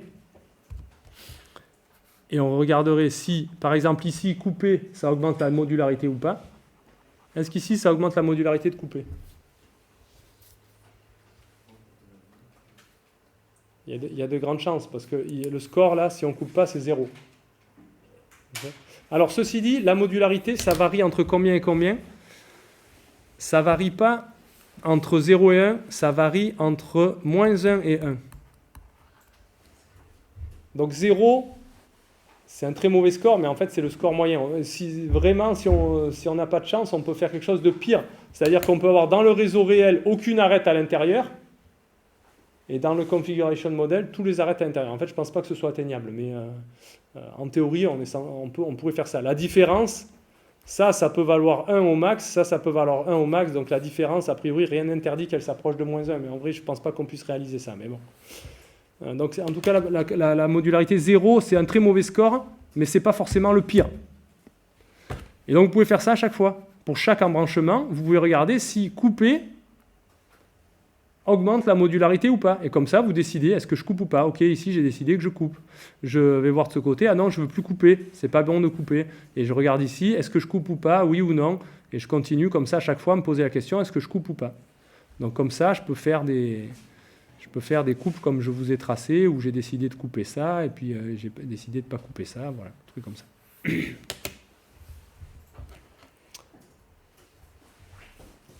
Donc déjà, c'est pour dire que cette mesure en elle-même, c'est vraiment quelque chose de bien, outre le fait qu'on ait un algo bien pour la maximiser ou pas. Déjà, c'est super appréciable d'avoir ça pour comparer des partitions ou pour choisir les meilleures partitions parmi ce qu'on est capable de calculer.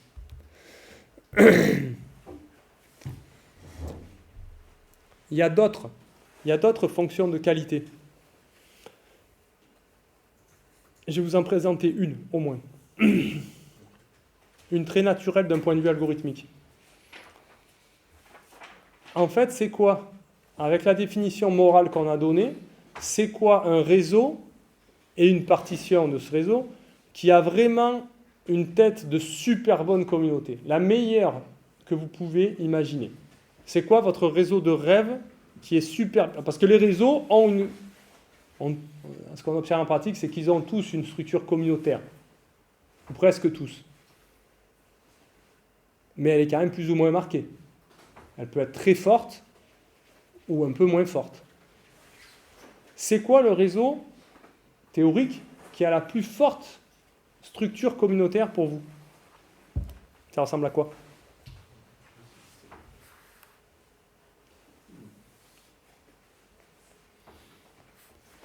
Le top de la communauté. Je veux qu'il y ait beaucoup d'arêtes à l'intérieur de ma communauté. C'est quoi le top? C'est quand j'ai toutes les arêtes. Ok? Ça, c'est le mieux, ça. Et je veux qu'il n'y en ait pas trop à l'extérieur. C'est quoi le top? C'est qu'il y en ait 0. Okay. Du coup, voilà. Le top du réseau communautaire, c'est une union disjointe de clics. Chaque communauté, chaque composante connexe est une clique et il n'y a pas d'arête entre eux. C'est des composantes connexes. Okay. Ça, c'est le top. Une façon de mesurer si elle est bonne ou pas, ma partition en communauté, c'est de dire à quel point elle s'éloigne de ça. Donc ici, c'est de dire, ok, j'ai cette partition-là que j'ai choisie, la partition en rouge, là. À quel point elle est loin d'être une union disjointe de clics? Ben, je regarde combien il manque d'arêtes à l'intérieur. C'est les arêtes bleues qui sont dedans, là. Je regarde dans toutes les communautés combien il en manque. Et puis, j'ajoute le fait qu'il faut aussi corriger à l'extérieur parce qu'il y avait des liens que je veux enlever pour obtenir ma partition parfaite. Ma structure communautaire parfaite, pardon. Donc du coup, une façon d'apprécier, c'est de dire quelle est la distance de ma partition à une union disjointe de clics. Je fais le nombre d'arêtes qui manquent à l'intérieur plus le nombre d'arêtes qu'il y a à l'extérieur. Ça, c'est une mesure tout à fait raisonnable. Okay. Malheureusement, elle est aussi NP-hard. Bon, ça, c'est un problème très classique de théorie des graphes. C'est editing to cluster graph. Les cluster graphes, c'est ceux qui sont les unions disjointes de clics. Donc, editing to cluster graph, c'est NP difficile. Même aussi simple que ça, c'est NP difficile à calculer. Alors, attendez, à calculer pas pour une partition donnée, hein, à trouver la partition qui maximise ce truc-là. C'est ça qui est difficile. Hein. Parce que pour une partition donnée, bien sûr, vous n'avez qu'à compter combien il y a à l'intérieur, combien il y a à l'extérieur, et c'est fini. Mais trouver la meilleure pour ça, c'est NP difficile. Vous avez d'autres trucs.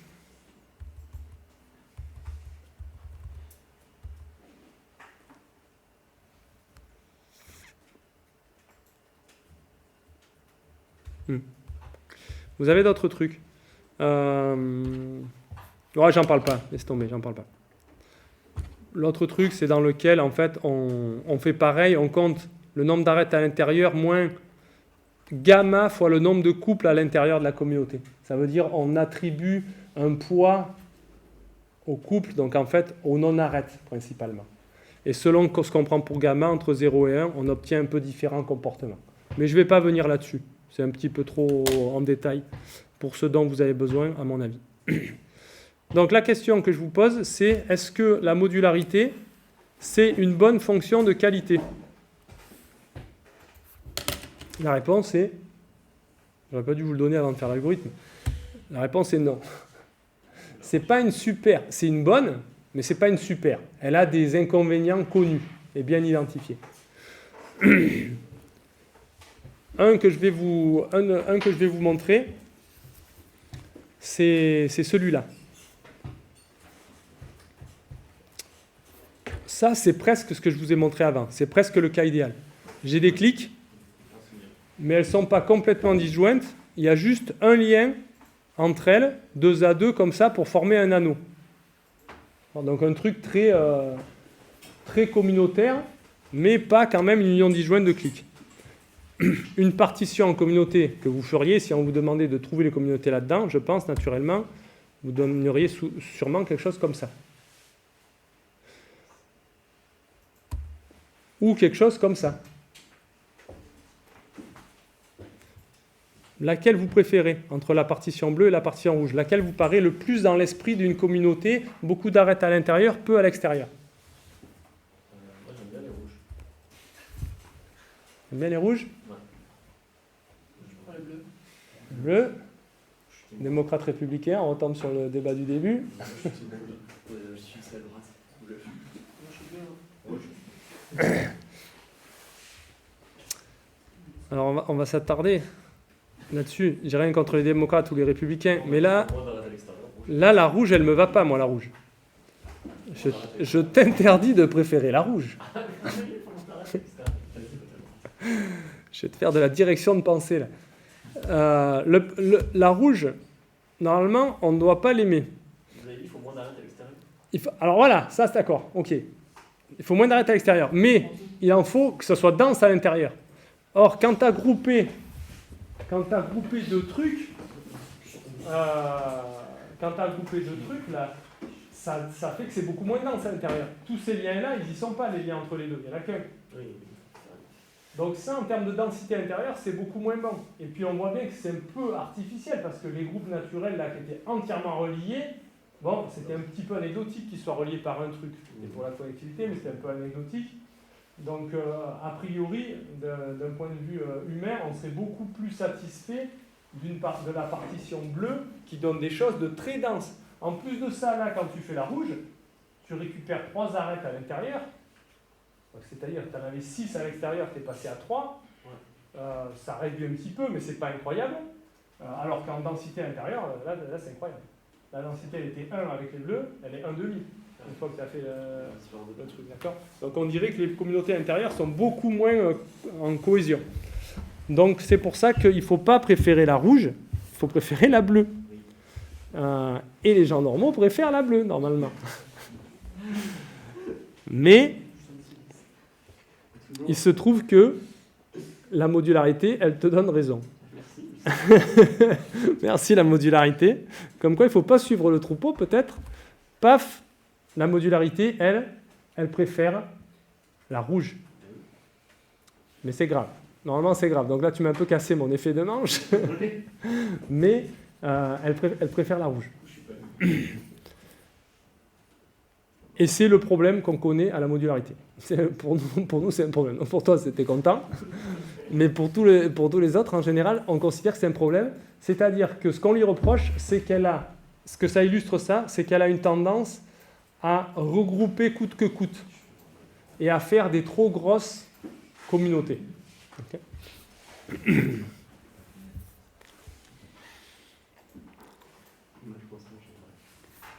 Alors en l'occurrence, si vous voulez comprendre pourquoi elle regroupe la modularité, c'est pas très dur à comprendre.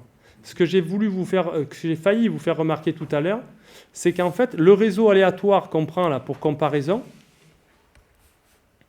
on dit c'est le réseau moyen là, du configuration model. En fait, c'est un réseau fixe.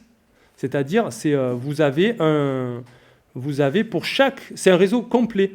Pour chaque couple de nœuds, vous avez calculé là, son espérance de lien entre eux dans le modèle de configuration. Donc en fait, vous pouvez imaginer que vous avez un réseau qui est une clique et sur lequel vous avez un score sur chacun des paires de nœuds. D'accord ? Donc la question que se pose l'algorithme qui maximise la modularité, lui, vu qu'il fait le réseau réel moins le réseau aléatoire, c'est juste de savoir quand il regroupe, il gagne quelque chose dans le réseau réel, mais il perd quelque chose parce que dans le réseau aléatoire aussi, il met plus de liens ensemble. Et moi, je fais le moins. D'accord ? C'est ce qu'il y a à l'intérieur de la communauté dans le réseau réel, moins ce qu'il y a à l'intérieur de la communauté dans le réseau aléatoire. Donc la question, c'est quoi qui est le plus grand ? C'est ça la question qu'il faut se poser ici. Donc en fait, vous avez un score entre chacun des couples, là, et ce qui se trouve, c'est que tous ces petits scores sommés... Alors, attendez, là, je ne suis pas sûr de mon truc. Tous les petits scores sommés, ils sont plus grands ou plus petits, je ne sais plus. S'il a envie de le mettre ensemble... Attendez, intérieur, dans le vrai, il en gagne 1. Dans le réseau réel, il en gagne 1 à l'intérieur. Moins... Ah ouais, c'est ça. Moins ce qu'il gagne dans le réseau aléatoire. Bon, il se trouve que tous ces petits scores sommés, ils sont très proches de 1, mais ils sont un peu en dessous. Donc, de faire le regroupement, on va gagner 1 dans le réseau réel et on va perdre un peu moins de 1 dans le réseau aléatoire. Donc, on y gagne dans la différence. Réseau réel moins réseau aléatoire. Donc, c'est pour ça qu'il le fait. Okay ? C'est parce qu'en fait, le score total, là, dans le réseau aléatoire, entre la clique, il est un peu moins de 1. Donc il trouve que c'est plus remarquable. En fait, pour lui, c'est remarquable qu'il y ait une arête entre ces deux groupes. Parce que dans un réseau aléatoire, en moyenne, il y en a un peu moins de 1. Voilà. Donc voilà pourquoi il les regroupe. Mais d'un point de vue densité, on y perd énormément. Densité, elle est divisée par 2 quasiment, quand on fait ça. Donc c'est pour dire que cette mesure, elle a des inconvénients aussi. Elle ne capture pas nickel ce qu'on voudrait capturer. Et ces inconvénients, surtout, ce n'est pas des inconvénients de l'algo que je vais vous présenter. C'est des inconvénients de la mesure. La mesure telle qu'elle est faite, elle préfère rouge plutôt que bleu, indépendamment de comment je me prends pour la maximiser. Ok. Mais voyons donc l'algorithme alors.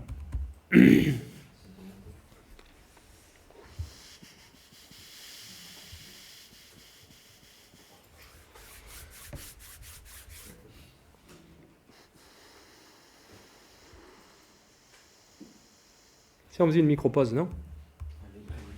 Ouais, on fait une micro-pause. On fait 10 minutes.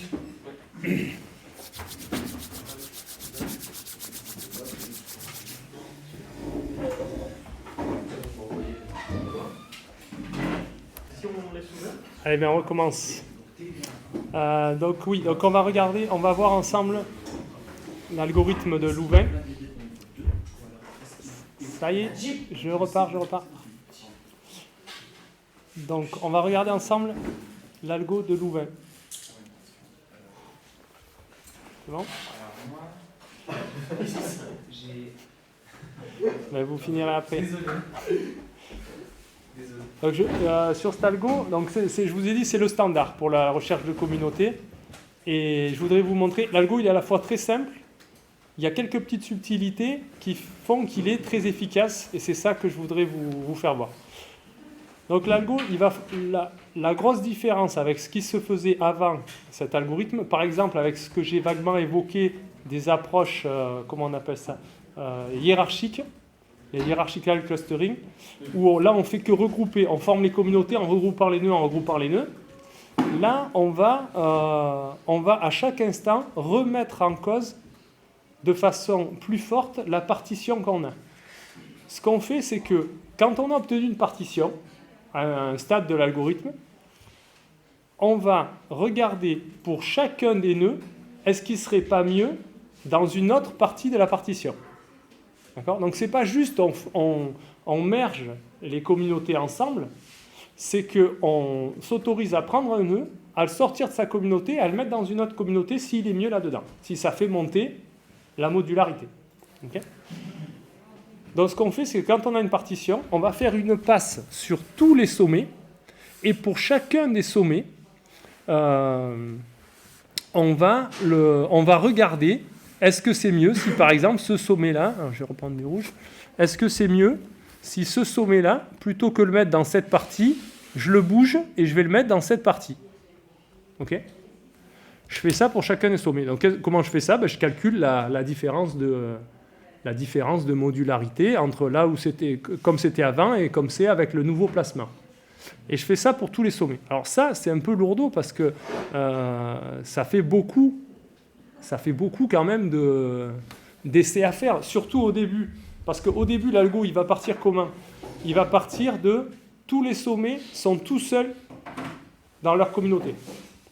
Donc au début, quand je prends un sommet, je dois aller regarder dans chacune des communautés, est-ce qu'il serait mieux ? Mais il y a n sommets à faire et il y a n communautés au début. Donc ça va faire déjà du n carré, ce qui déjà est un peu trop. L'algo, je vous ai dit, il est mieux que ça, il est presque linéaire. Et ça tient tout à l'observation suivante. En fait, un sommet, c'est pas la peine d'essayer de le bouger dans une communauté où il n'a pas de voisins. On peut montrer, de façon théorique, que la modularité, elle décroît toujours dans ce cas-là. Okay ?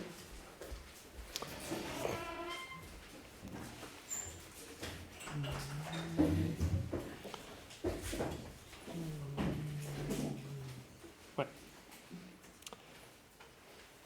Du coup, je vais pouvoir me contenter d'essayer toutes les communautés dans lesquelles il a des voisins. Alors celui-là, par exemple, il a des voisins que dans cette communauté. Donc je vais seulement essayer de le bouger dans cette communauté. Okay. Donc du coup, ça fait combien de choix à regarder pour un sommet?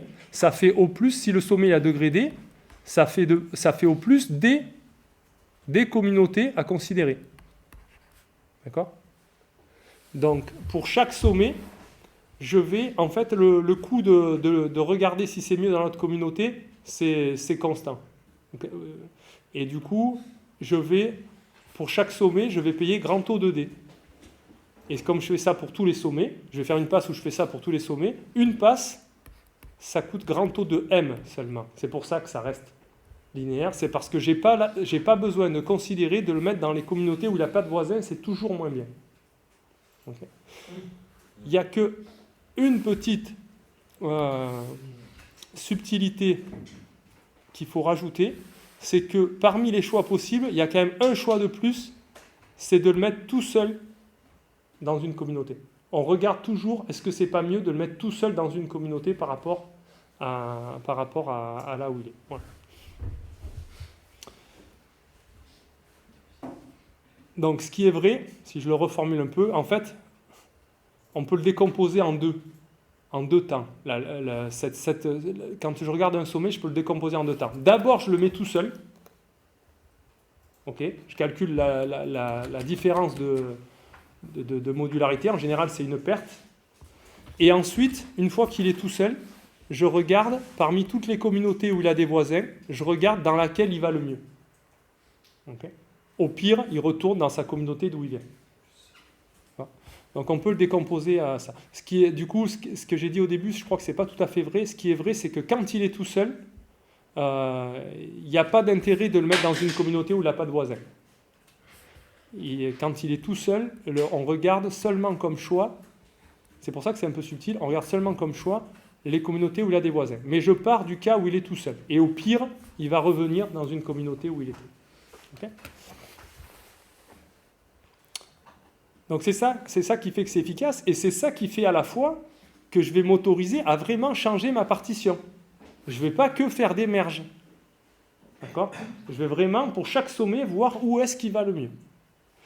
Je fais ça pour tous les sommets, une fois. Si j'ai obtenu une amélioration de la modularité, je recommence. Je repasse sur tous les sommets, et je redécide encore dans quel endroit, dans quelle communauté il va le mieux. Jusqu'à ce que j'ai fait une passe en entier et où je n'ai pas d'amélioration. Quand j'ai fait une passe en entier où je n'ai pas amélioré les choses pour aucun des sommets, ben ça ne sert à rien de continuer. Si je refais la passe, ça va être pareil. Donc j'arrête. C'est tout, c'est ça l'algo. Est-ce que c'est bon pour vous ça... Est-ce que c'est clair? Est-ce que vous voyez comment le faire? Donc cet algo est très simple, vous pourriez l'implémenter vous-même, le code il n'est pas très long, c'est pas très difficile.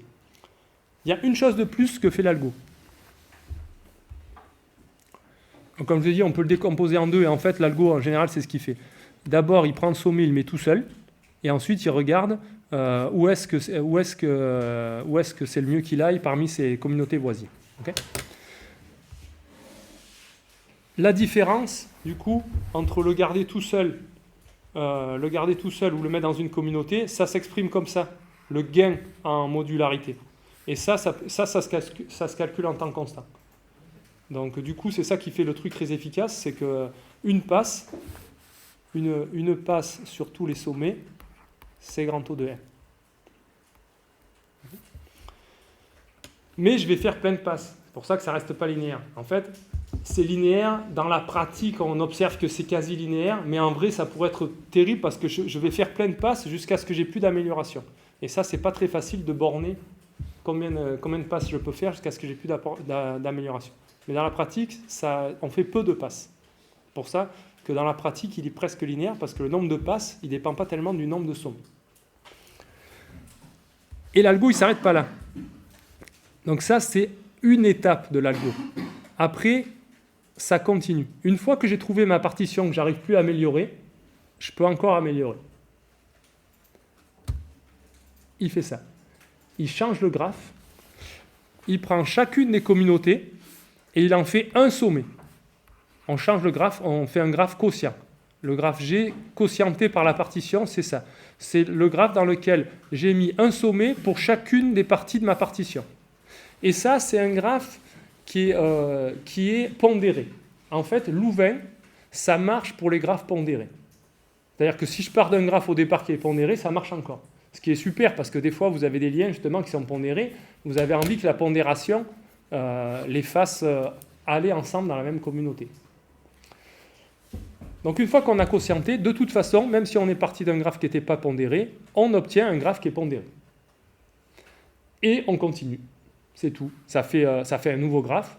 Je pars avec chacun des sommets tout seul dans sa partition et je refais mes passes sur les sommets pour améliorer. Donc je vais mettre des trucs ensemble. Ça revient à dire que je colle deux communautés ensemble à ce moment-là.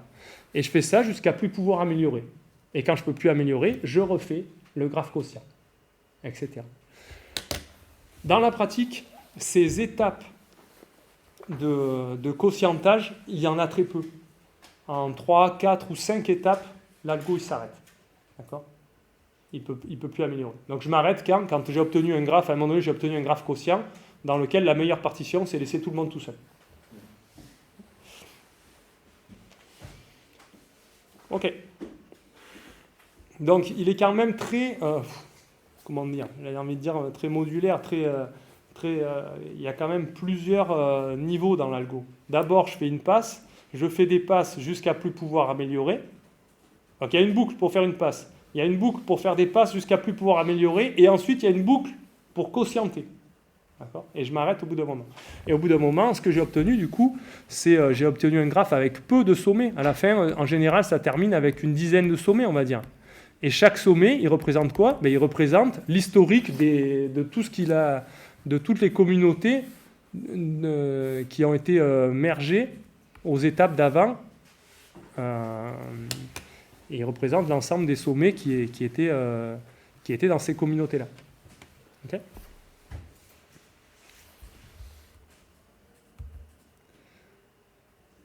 Donc l'algo, si je l'écris en entier, ça ressemble à ça.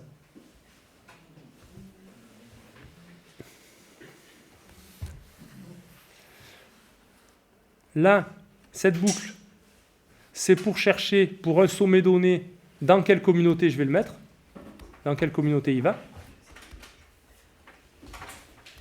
Vous voyez que je calcule le delta et je regarde celui qui me donne l'amélioration maximum et il va dans cette communauté. Il y a une boucle ici, ça, c'est pour faire la passe sur tous les sommets.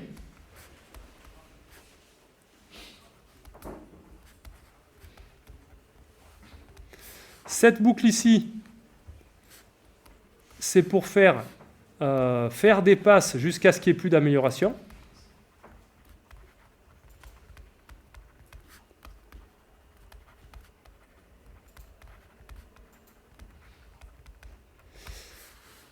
Et celle-là, c'est les étapes de quotientage, les quotientages successifs.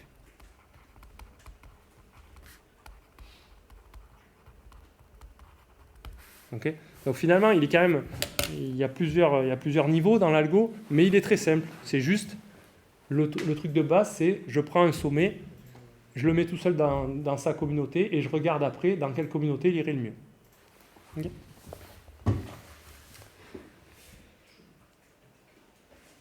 Donc ce qui est linéaire, c'est ça. Ça, c'est grand O de M. Et ensuite, le nombre de fois que ça se passe et le nombre de fois que ça se passe, au pire, ça peut être cubique, mais en vrai, dans la pratique, ça se passe très peu avant de converger vers un truc qui n'est pas améliorable. C'est pour ça qu'il reste quasiment linéaire, ce truc-là. Et c'est pour ça qu'il va très très vite et qu'il peut calculer sur des très grands réseaux. Alors, je connais bien les auteurs de cette méthode et Et en fait, c'est assez rigolo, je trouve, d'un point de vue scientifique, épistémologique. C'est qu'ils ont eu énormément de mal à publier leur article. Donc aujourd'hui, leur article, si vous allez le voir, je ne sais pas combien il a de citations sur Google Scholar, je vais dire 10 000, 20 000, je ne sais pas, un truc comme ça. Okay. Voilà, ça fait un moment qu'ils l'ont fait, ça fait presque 20 ans. Nouvelle méthode. On va voir.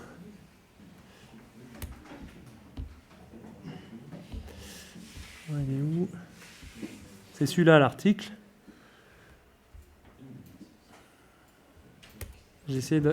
J'aimerais avoir le... Non, c'est pas ça que je veux savoir. Je voudrais avoir le nombre de citations.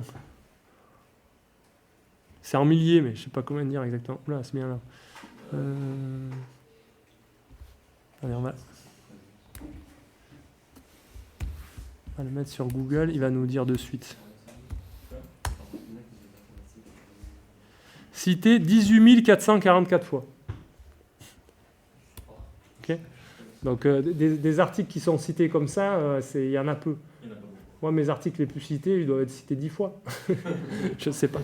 Donc ça, c'est vraiment un énorme standard. Et alors, ce qui est génial, ce que je trouve génial, c'était que l'algorithme, quand ils l'ont sorti, ils ont fait des comparaisons avec les autres algorithmes en termes de qualité de la partition. Donc, qualité de la partition, c'est... Parce qu'il y avait beaucoup d'algorithmes avant qu'ils sortent de leur qui cherchaient à maximiser la modularité. Oui. D'accord ? C'était devenu déjà la modularité, l'outil principal qui était utilisé pour calculer les communautés. Et eux, ils se comparaient en termes de qualité et en termes de vitesse d'exécution. Et il se trouve qu'ils avaient une qualité qui était meilleure que tous les algorithmes existants et dans des temps de calcul qui faisaient qu'ils pouvaient calculer sur des graphes où les autres ne calculaient pas du tout. Les autres, ils n'allaient pas jusqu'à faire des milliards de sommets. Et du coup, en fait, leur article, il s'est fait rejeter pendant des années. On leur disait que ce n'était pas possible. Donc, ce qui est un argument très scientifique. On leur disait que non, c'est pas possible. Les reviewers, ils disaient qu'ils n'y croyaient pas au résultat, que c'était qu'on pouvait obtenir des trucs mieux que tout l'existant et plus rapide que tout l'existant. Ils disaient qu'il devait y avoir un problème ou quoi, machin, etc. Bon, ben, au bout d'un moment, ils ont fini quand même par le publier. Ce qui est rigolo, c'est qu'il s'est publié dans un journal qui n'est pas Journal of Statistical Mechanics. C'est pas un journal qui est incroyablement reconnu comparé à l'importance de l'article aujourd'hui. Voilà. Tout ça pour dire que cette méthode, elle est vraiment étonnante. Elle calcule à la fois des partitions en communauté qui ont un très bon score de modularité, d'accord ? C'est ce qu'on connaît de mieux pour optimiser la modularité, et en plus, ça le fait dans un temps, comme je disais, quasi linéaire, qui permet de traiter des jeux de données énormes. Okay ? La seule chose qu'on peut reprocher là-dedans, c'est pas la seule, mais la chose essentielle qu'on peut reprocher, c'est pas tant à l'algo, c'est à la mesure, la modularité, finalement. À partir du moment où on a pu la calculer super bien, les gens ont commencé à dire que oui, mais bon, cette mesure, elle a quand même quelques problèmes. Notamment ceux que je vous ai mentionnés, c'est qu'elle a tendance à trop regrouper, et ça va avec le dernier truc que j'ai mentionné, c'est qu'à l'arrivée, les communautés, il y en a toujours peu. 5, 4, 10, mais il n'y en a pas beaucoup plus. Ce qui n'est pas toujours ce qu'on voudrait faire. Si par exemple vous pensez aux exemples de communautés que j'ai donnés sur vos groupes de promo, vos groupes de sport, etc., dans un grand réseau, si on veut chercher des communautés comme ça, on s'attendait à ce qu'il y en a énormément. D'accord ? Je ne sais pas si vous prenez un réseau de Facebook, des communautés de gens qui se connaissent, des familles, etc., il y en a des centaines de milliers. Donc cette approche par la modularité, elle n'est pas capable de vous donner cette granularité. Elle vous donne finalement, du coup, elle ne vous donne pas des petites communautés, elle vous donne des très grosses communautés, et ça, c'est au détriment de quoi ? À votre avis, qu'est-ce qui est... Si je repars de mon truc, moi, je veux des groupes très denses et faiblement connectés entre eux. Qu'est-ce qui va pas être super bien rendu par les partitions de modularité importante, dû à ce problème de granularité qu'elle va toujours faire des grosses. Où est-ce que le bas blesse ? Oui, c'est la densité. On l'a déjà dit. C'est qu'en fait, elle va vous faire des grosses communautés de densité pas si incroyable que ça. Ok. Ok, donc il y a quand même la question de est-ce qu'il n'y a pas d'autres mesures qui permettent de retrouver des communautés à une granularité plus faible, ce qui peut être très intéressant dans plein de réseaux. Ok, pour finir, juste deux petites améliorations. Donc moi je vous dis, je trouve pas que c'est incroyable, mais cet algorithme il a été très bien reçu par la communauté. Ils n'ont pas 18 000 citations, mais ils en ont beaucoup. Les deux améliorations qu'ils ont proposées sur Louvain. Donc en fait, ils font Louvain, mais ils font attention à deux choses en plus. Une chose pour améliorer la complexité un petit peu, en pratique, pas en théorie, mais en pratique, c'est qu'en fait, ils ne font... Quand ils font la passe sur tous les sommets, ils vont examiner seulement les sommets pour lesquels les voisins ont précédemment bougé de communauté. Parce que si leurs voisins, ils n'ont pas bougé de communauté, pour ces sommets-là, ça ne change rien du tout. Okay, on peut montrer ça. On peut montrer que ce n'est pas la peine d'essayer de bouger les sommets pour lesquels leurs voisins n'ont pas bougé. Donc du coup, ça fait moins de candidats à examiner et ça améliore un peu la rapidité de l'algorithme. Okay. Mais je vous ai dit, la rapidité, elle est déjà très, très satisfaisante. Donc ça, il faut garder dans une file tous les sommets qui ont été actualisés et ne bouger que ceux qui ont des voisins actualisés.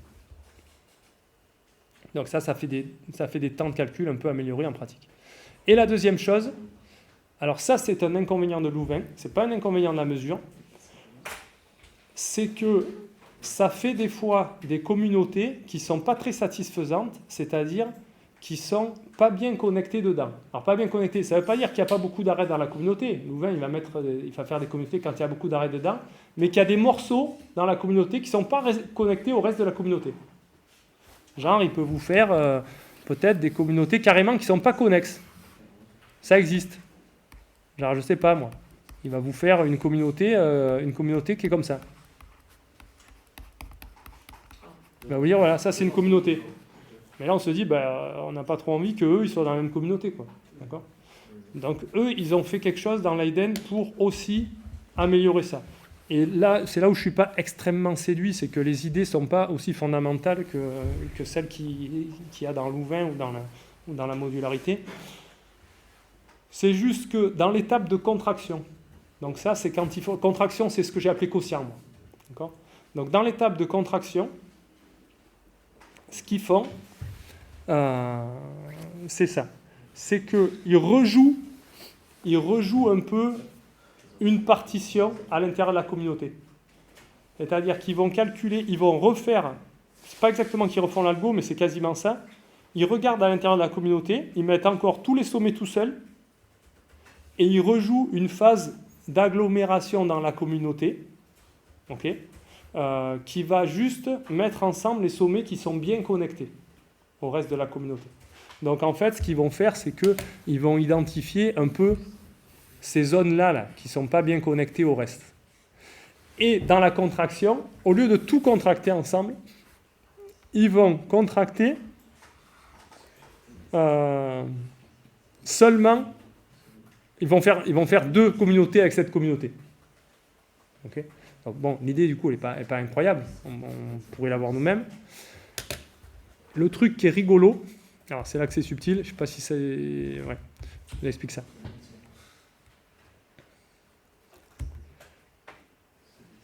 Donc ils contractent que les sous-communautés, mais quand même, à l'étape d'après, donc à l'étape d'après dans le graphe quotient là, que je vous avais fait, peut-être par exemple, il y avait une communauté qui était ça, mais ils ne l'ont pas contracté en un seul morceau, ils l'ont contracté en deux. D'accord ? Donc leur graphe, il est comme ça. Et par contre, à l'étape d'après, la partition dont ils repartent, ce n'est pas la partition où tout le monde est tout seul dans sa communauté, comme on doit le faire normalement dans l'algo de Louvain. c'est la partition qui est donnée. Ces deux-là, ils sont ensemble dans la partition au départ. Mais ils ont une chance de bouger. D'accord ? Quand je vais examiner lui, si je m'aperçois qu'il est pas moins bien là que collé à lui, par exemple, eh ben, je vais m'autoriser à le coller à lui. Okay. Donc voilà. Donc c'est un peu subtil. Ils ne font pas la contraction en plein, mais ils repartent quand même à l'étape d'après de la partition qu'ils avaient obtenue avant.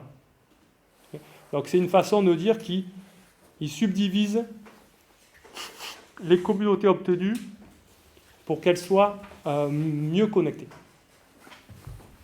Voilà, et donc du coup ça évite le genre de choses que je vous ai montré, d'avoir des communautés qui sont faiblement connectées.